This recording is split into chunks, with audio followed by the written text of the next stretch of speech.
The Buzz with Jess Lujan. We're back. Harold Cruz is my guest, and I were talking, of course, about the protesting and the organization that started protests. And actually, we started ever since. But let's go back to the TechGen situation here, where again, because you have two sides. There are findings on both sides, and both sides have testimonies, and both sides have black and whites. Basically, Yes. say, you can't believe anything until you read in black and white. Both sides have testimonies, and I've read both sides. And okay, on the protester sides, it says, hey, these are new findings now. I mean, you chose the area for the firing range, which is the worst area you could have chose, even within your findings, Right. within the findings, that this is the worst area you can have it. They come back and dispute it. They say, no, that's not the truth. We're not going to be doing this. We're not going to be disturbing that. They're countering. So it's basically how does one now, with both sides are saying two different things, there are no commonalities in this. How do these two sides they come now together, knowing that the dozer's on the ground, ready to go, and whether or not, again, the protest is going to have any effect on the fact that, the checks, the signatures have been there, the checks have been distributed already. Well, I would say that our Congresswoman needs to weigh in heavily. Our governor. But she has. I think she has. I think just lately she's kind of turned a little bit, but she has. She says, "Hey, we need this. All this has been done already." So a lot of what she says, well, she's kind of walking that back a little bit right now. But prior to that, it's just, we need this. It's the right thing. Everything that could have been done to make sure all the safeguards are in. She said that before. That they're there. As a human rights activist, Jess, I don't, and the other organizations out there don't believe that she's working hard enough for the entire U.S. Congress to hear our voice. Honorable Governor Eddie Bosacova has weighed in terms of that he doesn't support the build-up because of the visa waiver thing. Yeah, the H-2B situation. Yeah. So this is something that we all need to weigh in on, and maybe even partner up. Right?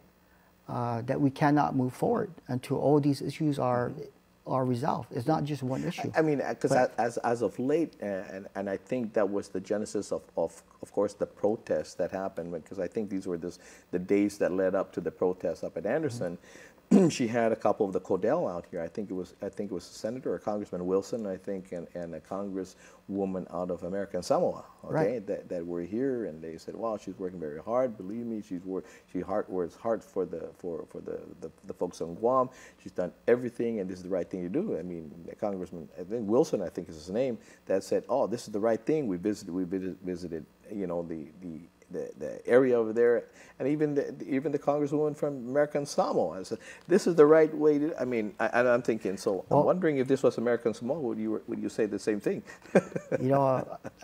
I don't really know what's happening in American Samoa or the Virgin Islands, but just the bigger picture. The bigger picture is that they continue to suppress us in terms of our political status, right? If we were to have that plebiscite and vote on our political status, a lot of these issues will probably fix itself, right? In no matter what status the people decide, independence, statehood, free association. But I think if we were given a chance to vote on our political status, then a lot of these issues will fit. And basically having, as any, I mean, you don't have to be a businessman to know that if there's something that I need from you, if you were selling a car and I was a potential buyer, okay, I will make an offer.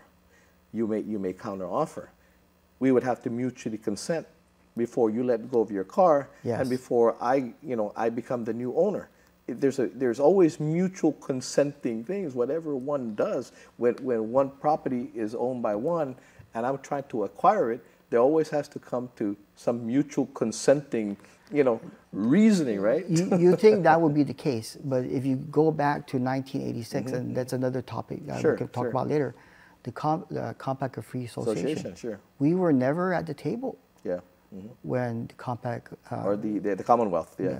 the Compact Impact was Yeah, signed. yeah. Correct? That's right. Yeah. It was just shoved Sure, down our sure. throats, and that is the doing of who? Well, with the promise, actually, with the promise of 100% reimbursement. Reimbursement. Yeah. But yeah. to this day, we've not even received 50% of the reimbursement. I think we're close to $1 billion or something, and then we submit our invoice and said, you're doing it the wrong way, and you say, well, what's the right way? We don't know. Yes, so it's just another way of Goliath saying, do as you're told, don't ask any questions, and that's always been their history, right? And because there are so many social issues on Guam because of the Compact Impact, right? And a lot of our families rely on the federal government. It's causing a division within our own people. Sure. It's caused a division within our people. So if we were able to determine our own political status, I think a lot of that will fix itself in terms of where we're at and how we negotiate things with the military. I just often wonder, as one that lived back in the mainland United States for about a little over 20 years, right? Now, if communities that I lived in were ever to experience some of the things that we're experiencing here, I know the communities I lived in will be in an uproar. Well, People will be voted out of office. Yeah, and Jess, there are now strong movements throughout the United States where landowners, private landowners, are fighting the federal government, fighting the state government because of their lands being condemned for natural gas, for fossil fuel, right? Yeah. So it's a movement that's gonna continue to grow. And you're not only seeing it here in Guam. You're going to see it throughout the United States. You can log on to cbs.com/religion and land and tell us a bigger picture of what's going on there.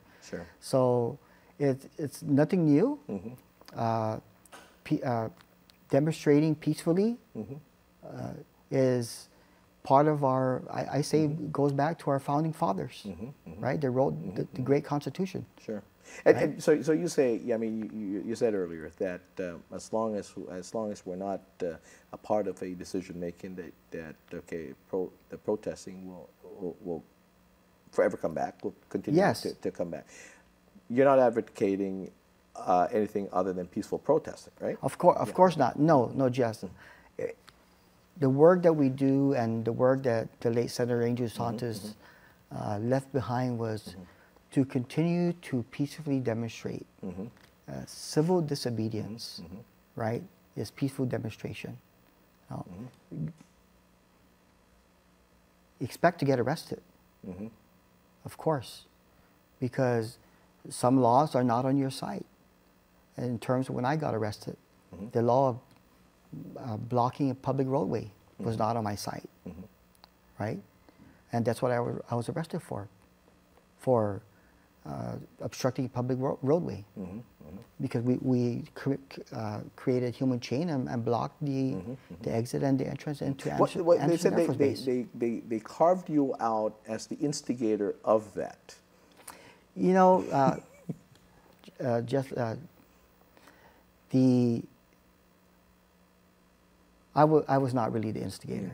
I was part of the chanting, part of the singing of the. I know your case, and I don't want you to jeopardize your case. You're in court at this point, but that's what they said. At least what they is that you instigated it. You were. Matter of fact, for the record, I would like the people of Guam to know that prior to me getting arrested by Officer Bert Carbolito, we had negotiated 5 more minutes of protest time with the sergeant.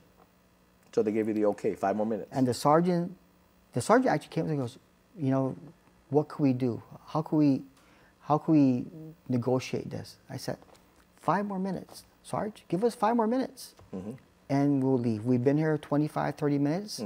We've made a statement. Give us 5 more minutes. We'll round up, we'll go back across the street. And he said, you got 5 minutes. So it was within that 5 minutes that you got the arrest? Yes, sir. So they didn't relay that message that I gave them the 35 minutes? Really? Officer Carbolito came up behind me within like 2 minutes after we've negotiated the 5 minutes. Yeah.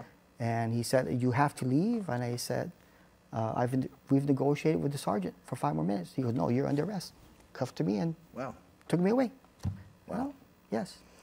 I got to get, go ahead. And I won't mention any names right now, but certain people who said, if you're going to arrest us, we'll come freely. Mm-hmm. They placed their arms in front of themselves and said, go ahead and arrest us.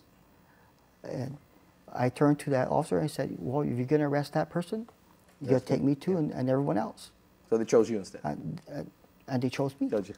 Yes. I got to take a quick break because they're choosing that I take this break.